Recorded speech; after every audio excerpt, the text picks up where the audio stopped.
ஒரு விவசாயி விதை விதைக்கச் சென்றான். விதை தூவும்போது சில விதைகள் வழியில் விழுந்தது. பறவைகள் வந்து அதை தின்றுவிட்டது. சில விதைகள் கற்பாறையான நிலத்தில் விழுந்தது. மண் ஆழமாக இல்லாததால் அது விரைவாக முளைத்தது. ஆனால் வேர் ஆழமாக இல்லாததால் சீக்கிரம் வாடிவிட்டது.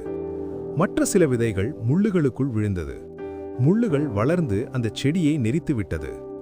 ஆனால் சில விதைகள் நல்ல நிலத்தில் விழுந்தது. அது நன்றாக வளர்ந்து 100 மடங்கு பயிரை கொடுத்தது. பிறகு இயேசு சொன்னார், கேட்கிறதற்கு காதுள்ளவன் கேட்க கடவன். இந்த ஓமையின் அர்த்தம் என்ன? விதை என்பது தேவனுடைய வார்த்தை. வழியோரம் வார்த்தையை கேட்கிறார்கள், ஆனால் புரிந்து கொள்ளவில்லை. சாத்தான் அதை எடுத்துக்கொண்டு போகிறான். கற்களான நிலம் மகிழ்ச்சியுடன் ஏற்றுக்கொள்கிறார்கள், ஆனால் ஆழமான வேரில்லை.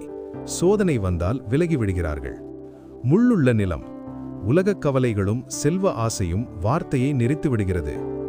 நல்ல நிலம் வார்த்தையை கேட்டு புரிந்து கொண்டு வாழ்க்கையில் பலன் கொடுக்கிறவர்கள்.